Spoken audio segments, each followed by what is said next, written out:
حضرت آدم علیہ السلام۔ حضرت آدم علیہ السلام سب سے پہلے انسان ہیں جن کو اللہ تعالیٰ نے دنیا میں بھیجا، اور سب سے پہلے نبی آپ ہیں۔ آپ ہی کی اولاد ساری دنیا میں پھیلی۔ آپ کا ذکر قرآن میں 19 بار آیا ہے۔ جب اللہ تعالیٰ نے دنیا کو آباد کرنے کا ارادہ کیا تو اس نے فرشتوں سے کہا، میں دنیا میں اپنا ایک نائب خلیفہ بنانا چاہتا ہوں۔ فرشتوں نے کہا، اے اللہ، تو دنیا میں ایسے شخص کو نائب بنانا چاہتا ہے جو خرابیاں کر کے اور خون کرتا پھرے۔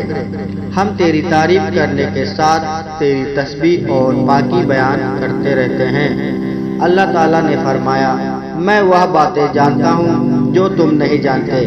اللہ تعالیٰ نے حضرت آدم علیہ السلام کو سب چیزوں کے نام سکھا دیے، پھر ان کو فرشتوں کے سامنے کیا اور فرمایا، اگر تم سچے ہو تو مجھے ان کے نام بتاؤ۔ انہوں نے کہا کہ تو پاک ہے، جتنا علم تو نے ہم کو بخشا ہے اس کے سوا ہم کو کچھ نہیں معلوم۔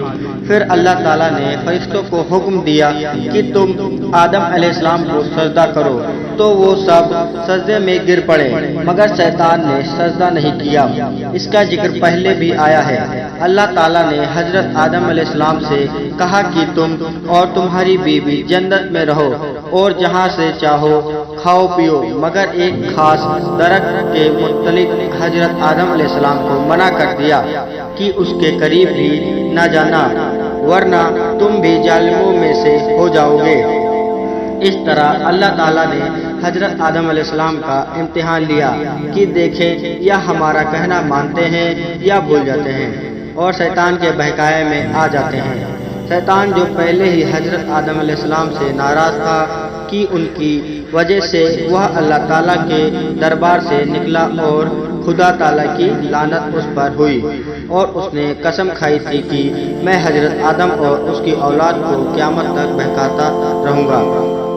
اللہ تعالیٰ کا کہنا نہ مانے اور خوب برائیاں پھیلائیں۔ وہ حضرت آدم اور ان کی بیوی حضرت حوا علیہ السلام کو برابر بہکاتا رہا کہ اس درخت کا پھل تم ضرور کھاؤ، اس کے کھانے سے تم فرشتہ بن جاؤ گے، جنت میں سے کبھی نہ نکلو گے۔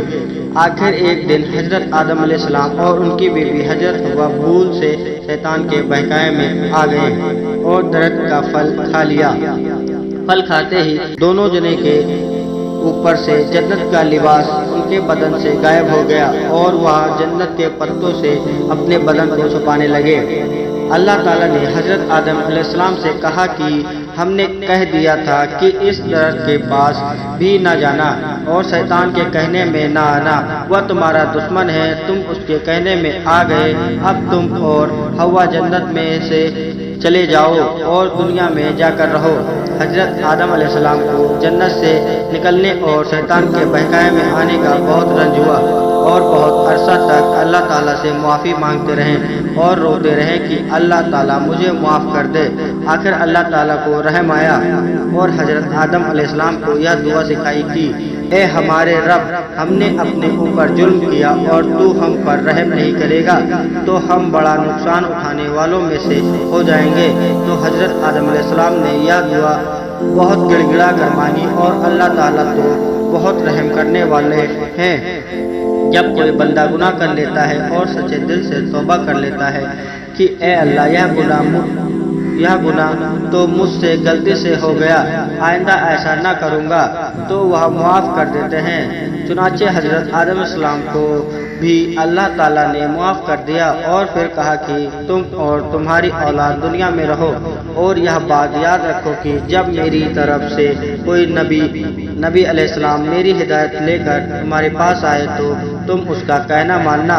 جو میرے بھیجے ہوئے نبیوں کا کہنا مانے گا اس کو پھر نہ کوئی خوف ہوگا اور نہ غم ہوگا، اور جو لوگ میرے نبیوں کی بات کو نہیں مانیں گے اور ہماری آیتوں کو جھٹلائیں گے وہ دوزخ میں جائیں گے اور ہمیشہ اسی میں رہیں گے۔ اس کے بعد حضرت آدم علیہ السلام اور حضرت حوا علیہ السلام دنیا میں رہنے سہنے لگے، خوب جی لگا کر اللہ کی عبادت کرتے، ان کی بہت اولاد ہوئی اور دنیا میں سب جگہ آباد ہوتی رہی۔